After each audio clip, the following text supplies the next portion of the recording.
देखिए, ये जो फैमिली है, इसकी फैमिली की जो हिस्ट्री है वो आप इमरजेंसी में आप बहुत अच्छे से देखेंगे कि ये जो फैमिली है इसने कैसे इस देश को जो है अपनी एक निजी संपत्ति समझा है हमेशा। और जितना डैमेज इस फैमिली ने इस देश को किया है ना, ये हमारे देश का जो स्वाभिमान है ये अभी तक भी पूरा नहीं जागा है कि अभी भी ये लोग हमें तंग कर रहे हैं, हमें परेशान कर रहे हैं। और अभी भी ये लोग कहते हैं कि हम पीएम मटेरियल है। कहीं ना कहीं तो कमी हम में भी है, सारी कमी उनमें नहीं है, हम में भी कुछ ना कुछ तो कमी है। अब तो मुझे वो पूरा कॉमेडी शो लगते हैं, पहले तो वो मुझे कार्टून लगते हैं, पूरा कॉमेडी शो। जिस दिन राहुल जी संसद आते हैं उस दिन तो मतलब हमारा वो एंटरटेनमेंट वाला रहता है फुल। और जिस तरह वो एलओपी है, लीडर ऑफ ऑपोजिशन है, बहुत बड़ी जिम्मेदारी है उनके ऊपर राहुल जी पे। लेकिन अब उनका है व्यक्तित्व वैसा, तो हम क्या कर सकते हैं। और उनकी बातें जो है वो पूरे देश से तो छुपी नहीं है, तो खड़े हो जाएंगे वो और भाषण देने, खुद को कहेंगे मैं शिव जी की बारात हूं, और फिर जो है इस तरह की बेसर पैर की भगवानों की तस्वीरें लेके आते हैं।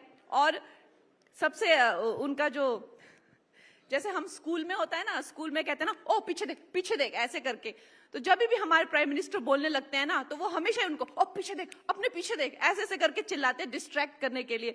और फिर अगर फिर भी नहीं डिस्ट्रैक्ट करे तो सबको ऐसे ऐसे करके उनके जहां पे प्राइम मिनिस्टर बोल रहे होते हैं, जो वेल रहता है उसमें आके वो लोग जो चिल्लाने लगते हैं कि मतलब उनकी आवाज ना सुनने को जाए, क्या प्रधानमंत्री जो बोलना चाहे वो ना बोल सके। और हमारे प्रधानमंत्री जो हैं पहले पानी का ग्लास लेते हैं और उनको देते हैं कि तुम्हारे गले ना सूख जाए, पहले तुम लोग पानी पी लो।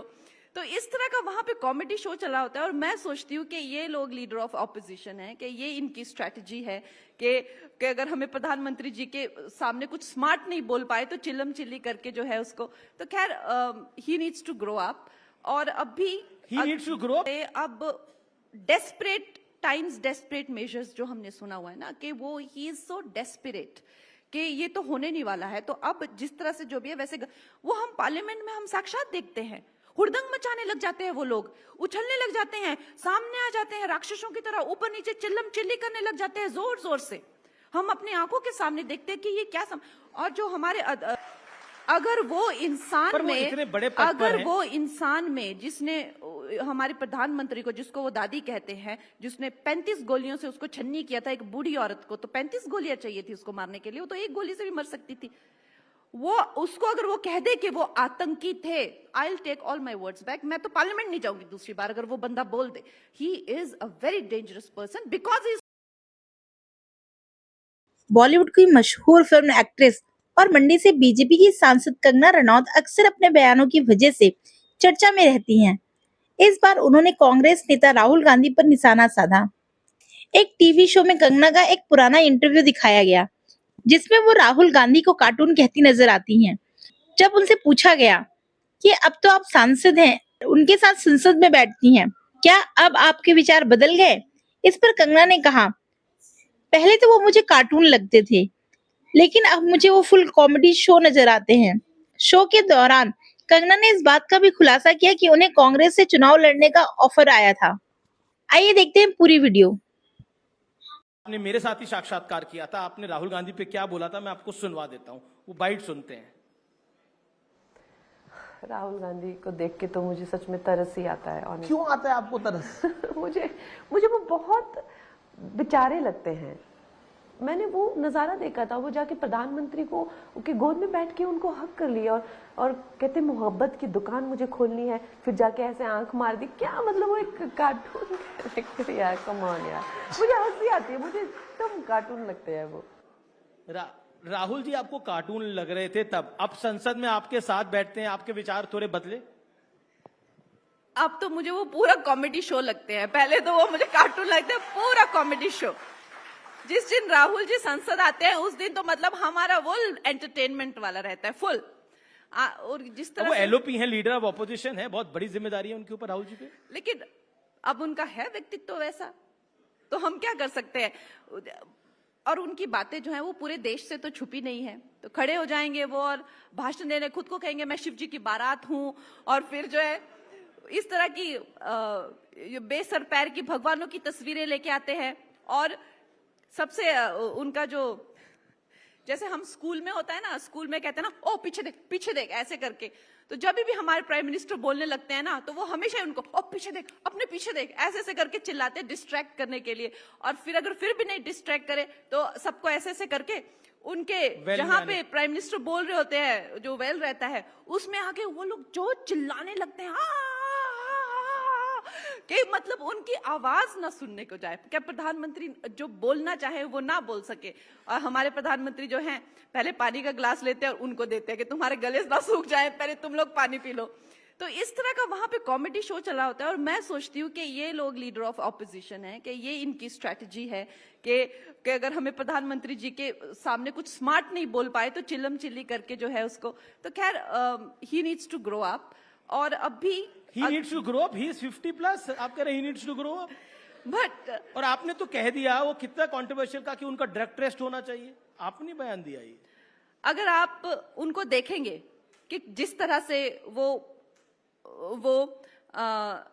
पार्लियामेंट में बैठे होते हैं, कितनी देर तो उनकी आंखें ये ऐसे पूरी ऐसे होके, और वो एक तक दृष्टि से वो एक जगह देखते रहते हैं। तो आई don't no, he just blacks out. वो कंसंट्रेशन हो उनका। यार अब मुझे नहीं पता, मैंने कहा कि होना चाहिए drug test. I don't know if he does drugs और नॉट। और अब भी उन्होंने बाहर जाके, अगर आप देखें जिस तरह से मतलब क्या मैं कहूँ, एक तरह से देश की नजरों में गिर जाना, क्या क्या उन्होंने बाहर जाके कहा कि महिलाओं को, जो बीजेपी है वो महिलाओं पे शोषण करती है, अत्याचार करती है, और उनको खाना बनाने को कहती है और ज्यादा नहीं बात करने को कहती है। क्या आप सोच सकते हैं इस तरह की बातें कर रहे हैं वो, जिनका कोई लॉजिक नहीं है। और हमारे जो देश है उसमें सरदार जो है पगड़ी नहीं पहन सकते, गुरुद्वारा नहीं जा सकते। मतलब कोई सर पैर ही नहीं किस बात का। जैसे एक छोटा बच्चा जाके कहीं रोना कि मुझे ये खिलौना नहीं मिला, उस तरह की बातें वो करते हैं। मैं कहती हूँ कि किसी तरह की भी कोई सर पैर, अगर वो अपनी बात कहना चाहते थे, बाहर जो है किसी तरीके की सिंपैथी लेना चाहते थे, तो ये उनकी वोकैबुलरी है कि महिलाओं को कहते हैं खाना बनाओ और बात मत करो। ये इस तरह की बातें। सिखों को लेकर भी टिप्पणी करी जिसका आपने जिक्र किया, उस पे बिट्टू हैं जो कि मंत्री हैं आपकी सरकार में, बीजेपी की सरकार में, उन्होंने बोला कि इस देश का कोई नंबर 1 आतंकी है तो वो राहुल गांधी है। ये थोड़ी कंट्रोवर्शियल स्टेटमेंट नहीं है? आप इस पर क्या रिएक्ट करना चाहती हैं? देखिए, उन्होंने जो कहा वो मैं बहुत पहले से कह रही हूं। मैं बहुत पहले से कह रही हूं कि वो एक शख्स, हम लोग क्या, हमने भी बचपन में ऐसे लोग देखे हैं कि एक मेटाफोर के रूप में, जो लड़की आपको नहीं मिले तो आप उस पे एसिड फेंक दो, ऐसे भी लोग होते हैं। तो हमारा जो देश है, अगर उन्होंने नहीं चुना तो इसको बर्बाद कर दो। चाहे वो नेशनल सिक्योरिटी हो, उसकी बातें हो, अमेरिका में जाके वो कहते हैं कि आपको भारत में इंटरफेयर करना चाहिए। चाहे वो आज, मैं राहुल गांधी से पूछना चाहती हूँ, क्या वो भिंडरनवाले को खालिस्तानी मानते हैं या नहीं? क्या वो उसको टेररिस्ट अगर वो इस बात का जवाब दे देना तो मैं अपने शब्द वापस ले लूं। अगर वो इंसान में जिसने हमारे प्रधानमंत्री को, जिसको वो दादी कहते हैं, जिसने 35 गोलियों से उसको छन्नी किया था, एक बूढ़ी औरत को, तो 35 गोलियां चाहिए थी उसको मारने के लिए, वो तो एक गोली से भी मर सकती थी। उसको अगर वो कह दे कि वो आतंकी थे, I will take all my words back. मैं तो पार्लियामेंट नहीं जाऊंगी दूसरी बार अगर वो बंदा बोल दे। He is a very dangerous person because he is stupid. Rahul Gandhi is a dangerous person. वो एलओपी है पार्लियामेंट के अंदर, आप कह रही है डेंजरस है, क्यों? आप जहरीले भी उनको कह चुकी हैं पहले। क्योंकि जिस तरह से अब डेस्परेट टाइम्स, डेस्परेट मेजर्स जो हमने सुना हुआ है ना, कि वो ही इज सो डेस्परेट कि ये तो होने नहीं वाला है। तो अब जिस तरह से जो भी है वैसे वो हम पार्लियामेंट में हम साक्षात देखते हैं, हुड़दंग मचाने लग जाते हैं, वो लोग उछलने लग जाते हैं, सामने आ जाते हैं राक्षसों की तरह, ऊपर नीचे चिल्लम चिल्ली करने लग जाते हैं जोर जोर से। हम अपनी आंखों के सामने देखते हैं कि ये क्या और जो हमारे अध्यक्ष हैं वो खड़े हो जाते, वो कहते क्या हो रहा है, ये बात नहीं करने देते। तो क्या लगता है आपको ये क्या है? अच्छा, कभी पार्लियामेंट में राहुल जी के साथ आमना सामना हुआ, कभी बातचीत करने का मौका मिला उनसे, कभी उन्हें समझने का मौका मिला राहुल जी से? नहीं, ऐसा तो मतलब किसी मौके की जरूरत नहीं है, क्योंकि हम अब उनको बचपन से देखते ही आ रहे हैं, उनको समझते हैं, उनमें जो समझ में आया। संसद में आपका कोई संवाद हुआ, उनके साथ कोई बातचीत हुई? जी नहीं, बिल्कुल नहीं। तो कांग्रेस के लोगों से तो बातचीत होती होगी आपकी? हाँ, कांग्रेस के लोगों से बातचीत होती है, और मुझे लगता है कि Congress also deserves a better leader of opposition. ये जो फैमिली है, इसने जो थोपा हुआ है, वो I think it's high time कि ये इस नेपोटिज्म और डायनेसिटी से की जंजीरों से हम बाहर निकले, और इसका मैंने हमेशा से ही बहिष्कार किया, चाहे मैं फिल्म इंडस्ट्री में रही हूँ, आप चाहे बेटर की बात कर रही हैं। वो कहते हैं कि पीएम मटेरियल है राहुल गांधी, कांग्रेस वाले कहते हैं पीएम मटेरियल, आने वाले भविष्य के प्रधानमंत्री हैं राहुल गांधी। देखिए, ये जो फैमिली है, इसकी फैमिली की जो हिस्ट्री है वो आप इमरजेंसी में आप बहुत अच्छे से देखेंगे कि ये जो फैमिली है इसने कैसे इस देश को जो है अपनी एक निजी संपत्ति समझा है हमेशा, और जितना डैमेज इस फैमिली ने इस देश को किया है ना, ये हमारे देश का जो स्वाभिमान है ये अभी तक भी पूरा नहीं जागा है कि अभी भी ये लोग हमें तंग कर रहे हैं, हमें परेशान कर रहे हैं, और अभी भी ये लोग कहते हैं कि हम पीएम मटेरियल है। कहीं ना कहीं तो कमी हम में भी है, सारी कमी उनमें नहीं है, हम में भी कुछ ना कुछ तो कमी है।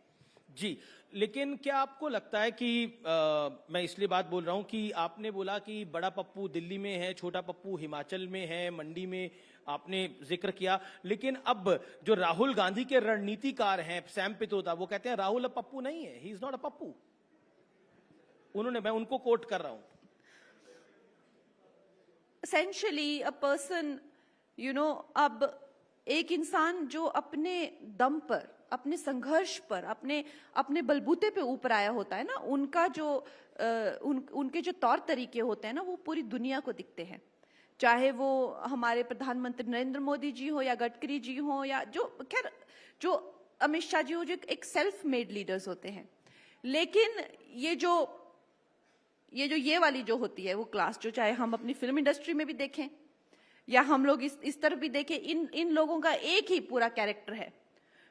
जो जैसे इनकी शक्लें हैं, वो जैसे आपने कहा, चाहे हिमाचल में है, चाहे यहाँ पे है, चाहे फिल्म इंडस्ट्री में भी है, बस ये लोग जो है वो इनके तालियां बजाने वाले एक टिपिकल 10 लोग होते हैं, वो लोग इनकी तालियां बजाते रहते हैं, और ये लोग जो है अपना बच्चा बन के घूमते हैं। 50 साल की उम्र में। तो अब उनका बुद्धि तो उतनी है, अब बुद्धि तो ग्रो इंसान की तभी होगी जब वो इंसान जो है किसी तरह के। आपको लगता है राहुल गांधी में बुद्धि नहीं है? मतलब वो एलओपी हैं, इतने पढ़े लिखे हैं, पार्टी का काम कर रहे हैं। नहीं, मैं आपसे पूछती हूँ, मुझे आपकी भी बुद्धि का स्केल जानना है कि क्या राहुल गांधी बुद्धिमान है? नहीं, मुझे जवाब चाहिए। मैं ये पूछना चाहती हूँ, क्या राहुल गांधी